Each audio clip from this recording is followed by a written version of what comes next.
Lakukan yang benar, bukan lakukan yang populer. Karena yang populer, yang ngepop, belum tentu benar. Bagaimana cara mengujinya? Mari kita periksa. Pelan-pelan periksanya. Apa sih populer itu? Populer itu dalam Kamus Bahasa Indonesia, itu ternyata populer itu adjektif, itu kata sifat. Saya menemukan ada 4 yang penting dalam kamus. Jadi populer itu artinya yang pertama, dikenal dan disukai orang banyak. Dikenal dan disukai orang banyak. Itu namanya populer. Sekarang kalau saya tanya, Bapak Ibu, Bapak tanya, suka berwudu? Suka. Tanya kebanyakan orang coba, apa sih wudu itu? Jawabannya sama, seragam. Pasti bersuci, bukan? Pasti bersuci, bukan? Lah kenapa Anda mengatakan wudu bersuci? Karena banyak orang ambil air, kemudian dibasuhkan ke muka, basuhkan ke tangan, basuhkan ke kaki, lalu setelah itu mengatakan kita sudah suci, kan begitu. Ada yang salah nggak di sana? Nggak salah, tetapi itu kebanyakan. Kalau orang yang sadar, dia akan tanya, apa betul setelah dibegitukan tadi itu, badan saya suci? Air kencing masih di dalam. Berak pun nggak keluar semua, masih di dalam. Lucunya lagi, celana kolor kita ketetesan air kencing 1 tetes, dibuka, taruh di dalam masjid. Kita lupa bahwa sebetulnya yang ada di kantong kemih kita ribuan tetes. Harusnya kalau kolor kita yang ketetesan 1 tetes dibuka dan ditaruh di pinggir masjid, harusnya kantung kemih pun minta dibuka dulu sama dokter. Taruh dulu di rumah sakit biar tubuhmu suci. Saya ngomong pakai bahasa awam nih, bahasa umum, supaya kita waras. Apa saya tidak pernah melakukan wudhu kayak gitu? Ya wudhu sama. Kalau enggak wajah saya udah kayak apa? Saya perlu air. Tetapi itu wudhu tingkatannya tingkatan permulaan. Karena wudhu bahasa Arabnya adalah wudhu wal doa wau doain. Wudhu itu artinya adalah berpisah. Jadi setelah saya pelajari secara etimologi, wudhu artinya berpisah. Saya mulai bertanya pada diri saya, apa saya sudah berpisah dengan kotoran saya? Apa sudah berpisah dengan yang selain Tuhan? Karena kalau wudhu itu berpisah, berarti sholat itu artinya menyatu. Bagaimana kita bisa menyatu dengan Tuhan kalau kita masih menyatu dengan yang selain Tuhan? Makanya Nabi Ibrahim mengatakan, wa ma ana minal musyrikin. Bebaskan dulu kamu dari yang selain Tuhan, baru kamu akan menyatu pada Tuhan. Wudhu yang kayak gitu belum pernah kita cari. Kita lebih puas wudhu yang kayak gitu. Bahkan tata caranya pun ngikutin kebanyakan orang, bukan? Betul nggak? Seperti itu tata cara yang diajarkan oleh Rasulullah. Apa betul kita membaca teks langsung yang diajarkan Rasulullah? Atau kita mengikuti kebanyakan orang mengajarkan seperti itu? Itu populer. Saya menawarkan, mau nggak saya ajarkan wudhu yang betul-betul memisahkan dirimu dengan selain Tuhan. Dan kamu bisa manunggal bersama Tuhan. Jarang yang mau. Makanya kalau wudhu cuma sekedar begitu, apa kita akan sukses sholat? Enggak. Ketika kamu sholat tetap aja pikiranmu mikirin urusan kamu sendiri. Mikirin cicilan. Gunting hilang. Dan lucunya habis sholat kita mengatakan sudah menyembah Tuhan. Untung aja Tuhan diam. Coba kalau Tuhan itu rewel. Ketika bilang tadi kamu sholat, iya. Menyembah siapa? Menyembah Tuhan, kata Tuhan. Dari mulai Allahu Akbar sampai Assalamualaikum yang kamu sembah ya pikiranmu sendiri. Kamu sibuk saja dengan pikiranmu sendiri. Aku tidak merasa disembah oleh kamu sedetik pun. Aqimnya sholat tadi, zikri, tidak tercapai. Bagaimana bisa mengingat Tuhan kalau kita gak tahu yang diingat? Bukannya Nabi Muhammad juga untuk bisa sholat, mi'raj dulu. Jumpa dulu dong dengan yang mau disolatin, baru sholat. Nyembahnya jadi lurus. Maka dikutip Quran dikatakan fa'aqim wajhaka lidini hanifa. Luruskan wajahmu kepada yang kamu sembah. Betul begitu. Boro-boro lurus. Ulak belok. Tapi kalau sudah salam, lihat orang gak sholat, mulai mengkritiki orang. Bukan mikirin sholat saya dampaknya apa. Bukan mikirin sholat saya sudah sholat belum. Terus saja menyerang pihak lain. Itu namanya populer. Kita jelaskan dulu nih bahasa kamus. Populer. Kalau berbicara tentang haji secara populer, pasti mikirnya pergi ke tanah suci. Dan kita menganggap tanah yang di sana suci. Yang bilang suci kan kita juga. Padahal maling di sana ada. Yang nyolong juga di sana ada. Orang berantem juga di sana banyak. Kalau disebut tanah suci kan harusnya sudah suci dong. Tapi pikiran kita mengatakan tanah suci. Ya sudah, kalau kita pergi ke sana, kita jadi suci. Begitu? Jadi seakan-akan suci cuma di sana. Di sini nggak ada suci gitu. Sama seperti masjid, ada batas suci. Sucinya cuma di masjid aja. Keluar dari masjid udah ngomong kotor juga nggak apa-apa. Karena batas sucinya kan cuma sampai di halaman. Maka di masjid ini nggak boleh ada tulisan batas suci. Pernah ada masyarakat datang ke sini, Pak mau nempel batas suci? Nggak ada. Di sini batas suci tidak ada. Suci di masjid dan di luar masjid. Nggak boleh dibatasi. Padahal Allah bilang dalam Al-Quran, walillahi 'alan nas hijjul bait. Wajib setiap manusia berkunjung ke rumah Tuhan. Nah Tuhan bilang juga dalam hadis qudsi, langit dan bumi tidak akan cukup menampung zatku, tapi kolbunya orang yang beriman, itulah rumahku. Jadi yang namanya Baitullah versinya Quran, versinya Allah, itu kolbu. Nah ketika diajak untuk berkelana ke dalam kolbu, banyak yang nggak mau walaupun gratis. Tapi ke sana nunggu 12 tahun, bayarannya mahal juga rela menanti. Saya tidak menyalahkan sana, bagus. Itu diajarkan pada leluhur kita. Tapi ke sana cuma melihat simbol-simbol, tidak mengerti kenapa tawaf 7 putaran, kenapa mulainya dari Hajar Aswad, kenapa lewat Multajam, kenapa lewat pintu Ka'bah, kenapa lewat Makom Ibrahim, kenapa lewat Hijr Ismail, kenapa lewat Rukun Yamani, kenapa geometrinya lingkaran padahal Ka'bahnya juga kotak. Gak ngerti, ya sudah, jadi robot kita. Nah kalau ngikutin kebanyakan orang namanya populer. Saya ingin beda. Saya tetap pergi ke sana, tapi saya ingin mengerti maksudnya apa. Itu udah mulai itu.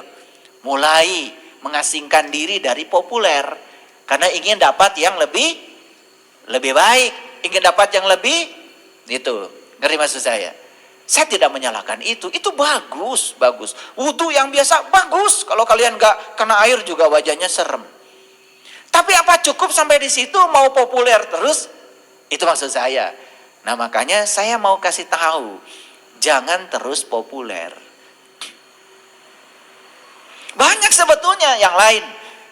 Nabi Muhammad mengatakan as-sholatu mi'rajul mu'minin. Dalam gerakan sholat yang syar'i itu ada tata cara mi'raj sebetulnya. Tapi pernah gak bertanya? Di gerakan yang mana tata cara mi'raj ya? Kata mi'raj ini sudah bahasa umum, bukan bahasa populer. Bukan bahasa khusus, bahasa populer. Kan sering kita Isra, Mi'raj. Peringatan Isra, Mi'raj, banyak. Bahkan di Quran ada surat Al-Ma'arij, itu gak disembunyikan.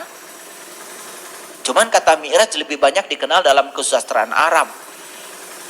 Tapi inti dari Mi'raj itu kan sebetulnya Nabi Muhammad bertemu Tuhan kan? Betul gak? Kan itu saja sebetulnya. Lalu timbul pertanyaan, apa yang boleh ketemu Tuhan itu cuma Nabi aja? Masa Tuhan begitu? Masa Tuhan hanya mau diketemui beliau aja, gak mau diketemui sama kita-kita ini? Masa begitu? Jadi kalau kita sebetulnya tidak mulia, ya karena Tuhannya gak mau ketemu. Masa begitu? Sedangkan Tuhan mengatakan, walillahi 'alan nas hijjul bait, wajib setiap manusia berkunjung ke rumahku. Untuk apa? Bertemu aku. Maka di Quran Allah mengatakan li ila fi Quraisy ila fihim rihlata sita'i was. Falyabudu rabb hadzal bait. Sembah yang punya rumah, jangan sembah rumahnya. Berarti kalau Tuhan bilang sembah yang punya rumah, jangan sembah rumahnya, berarti Tuhan mengajak kita untuk berkunjung ke rumahnya agar kita bisa berjumpa dengan Dia. Kan sebetulnya itu biasa itu. Itu ayat-ayat biasa. Cuman karena kita mengikuti yang populer, sehingga kita menjadi terjebak dalam popularitas.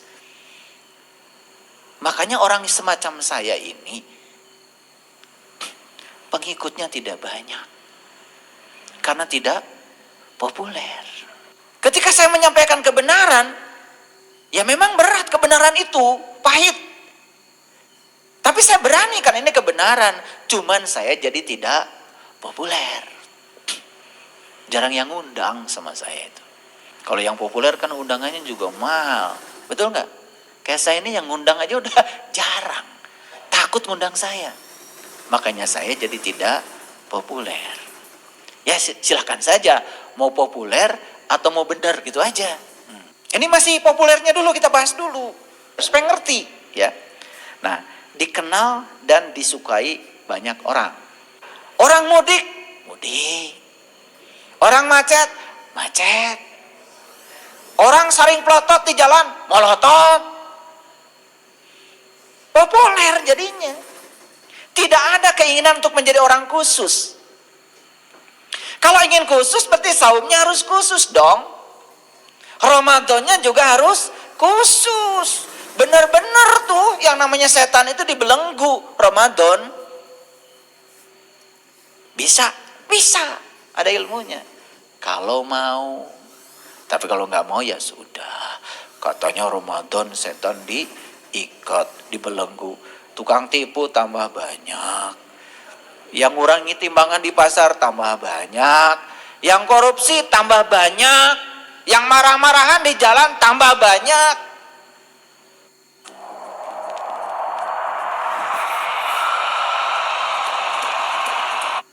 Di jalan tambah banyak.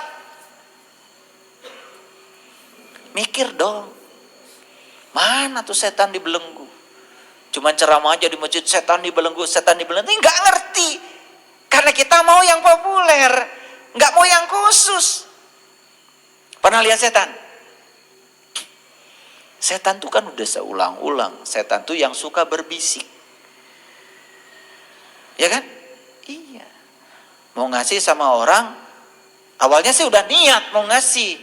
Begitu mengeluarkan ada yang berbisik. Enak aja. Cari duit tuh zaman susah. Orangnya kan jag-jag. Masa dikasih? Cari pembenaran untuk tidak berbuat. Yang berbisik tuh namanya setan. Ketemu sekarang setan? Ketemu sekarang? Ya itu yang berbisik. Pakai jilbab. Pakai kacamata juga. Lah itu.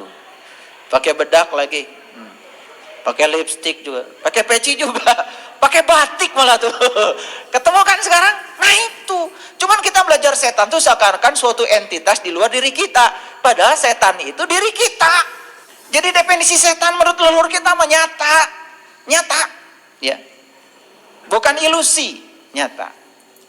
Jadi yang pertama, diketahui dan disukai orang banyak. Itu populer. Yang kedua, disukai dan dikagumi orang banyak. Populer tuh namanya. Ya. Yang ketiga, sesuai dengan kebutuhan. Tuhannya saya cetak gede. Sesuai dengan kebutuhan masyarakat pada umumnya. Tahu Tuhan? Tuhan belum tentu Allah. Saya kalau ngetik itu jangan bilang saya salah ketik, hati-hati. Ini lihat, sesuai dengan kebutuhan masyarakat pada umumnya. Tahu Tuhan? Tuhan itu apa saja yang kamu pertuhankan, itu Tuhan. Uang bisa menjadi Tuhan. Pasangan hidup bisa menjadi Tuhan. Jabatan bisa menjadi Tuhan. Terserah kamu dipertuhankan apa tidak. Allah juga bisa menjadi Tuhan kalau dipertuhankan. Tapi kan kebanyakan yang dipertuhankan yang selainnya Allah. Betul nggak? Nah makanya sesuai dengan kebutuhan orang banyak. Karena orang banyak itu kan menuhankannya apa saja yang mau dipertuhankan. Ada gak orang menuhankan duit? Ya udah, itu populer. Paham?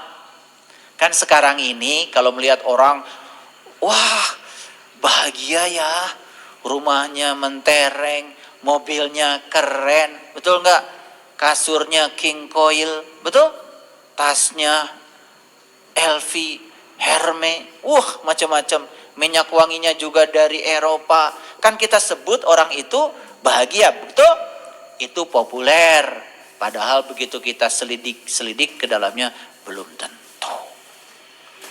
Baru senang. Kalau senang itu mendapat. Kalau bahagia belum tentu. Senang dan bahagia itu beda. Kalau senang itu mendapat, kalau bahagia itu justru melepas.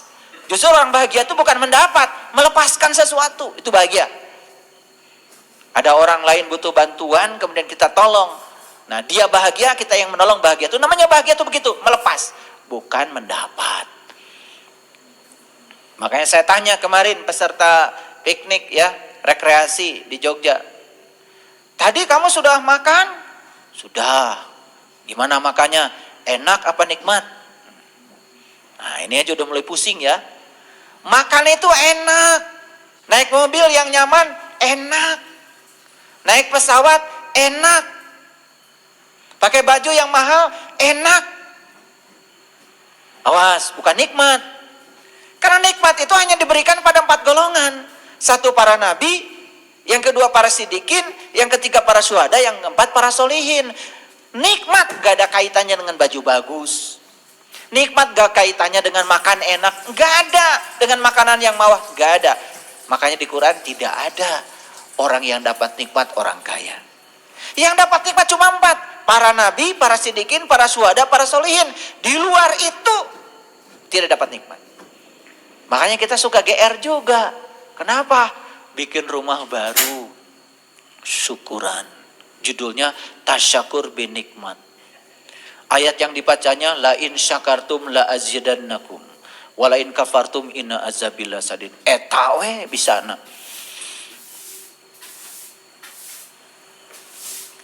Di Quran itu tidak ada cerita enak. Di Quran cuma ada cerita nikmat. Dan nikmat terbesar cuma 1. Saat kita sudah kenal siapa jati diri kita, siapa Tuhan kita. Menyatu dengan Tuhan baru namanya nikmat. Yang dapat nikmat cuma 4. Para nabi, para sidikin, para syuhada, para solihin. Konglomerat gak masuk. Yang rumah mewah gak ada di 4 golongan itu. Gak ada. Yang punya rumah baru gak ada. Makanya nanti kalau kalian syukuran rumah baru, undang saya. Biar bisa bedakan mana senang, mana bahagia, mana enak, mana nikmat. Itu aja masih pusing di kepala kita. Betul? Wah, kita ini sudah dapat nikmat yang banyak dari Allah. Apa saja? Baju baru. Ya, mobil baru. Itu bukan dapat nikmat, dapat enak. Udah, biar pusing. Kan ngaji dengan saya supaya pusing. Ya, kalau udah pusing berarti nanti akan mencari supaya nggak pusing. Jadi sekarang saya tidak tuntaskan penjelasannya supaya pusing aja. Jadi beda ya, enak beda dengan nikmat, senang beda dengan bahagia. Yang kalian cari apa? Senang atau bahagia? Bahagia kan? Makanya salah alamat. Yang kamu cari bahagia, yang diudag-udag senang. Akibatnya salah alamat. Jadi gak dapat tuh bahagia. Karena kita tidak bisa membedakan bahagia dan senang. Lalu yang berikutnya. Mudah dipahami orang banyak. Itu namanya populer. Nah makanya ngaji dengan saya. Maaf kalau sedikit naik. Tidak terlalu populer. Perlu pemikiran yang tajam. Karena di sini kita akan naik kelas. Supaya tidak terlalu populer. Siap? Oke, kalau sudah siap, baik. Jadi menurut Kamus Besar Bahasa Indonesia, arti kata populer adalah dikenal atau disukai orang banyak. Arti lainnya adalah disukai dan dikagumi orang banyak. Ya, kalau mau populer, ya udah gampang. Bikin saja di TikTok asal viral. Ya kan? Iya. Jadi kalau orang nyuci piring itu sambil berdiri, coba nyuci piring sambil nungging di tempat cuci piring. Video kan populer. Ngerti maksud saya? Oke. Tapi saya tidak bicara itu. Lihat sekarang. Bagaimana caranya supaya kita mengerti bahwa sebetulnya populer belum tentu benar. Yuk kita baca ayat ini. A'udzubillahi minasyaitonirrajim. Bismillahirrahmanirrahim. Ini ayat tentang berlindung ke dalam gua. Ya. Berlindung ke mana? Ke dalam gua. Coba kalau orang Jakarta bilang gua gimana? Gua, gue. Jadi berlindung ke dalam gua berarti berlindung ke dalam gue, ke dalam aku itu. Makanya kata gua dalam Quran itu keren. Bukan gua seperti gua Gati Jajar, gua Pawon, bukan gua itu mah poek. Pararau. Tapi berlindung ke dalam gua artinya mendidik ke dalam diri. Yuk kita baca ayatnya. Ingatlah tatkala para pemuda itu mencari tempat berlindung ke dalam gua. Jadi para pemuda nih cari tempat berlindungnya kemana? Ke dalam gua. Kok pemuda? Di Quran itu hati-hati. Kalau ada kata laki-laki, itu pasti urusan rohani. Kalau di Quran ada kata-kata wanita, pasti urusan jasmani. Kalau di Quran ada kata-kata langit, itu pasti rohani. Kalau di Quran ada kata-kata bumi, itu pasti jasmani. Silahkan. Saya sudah ribuan kali baca Quran dan saya klasifikasi.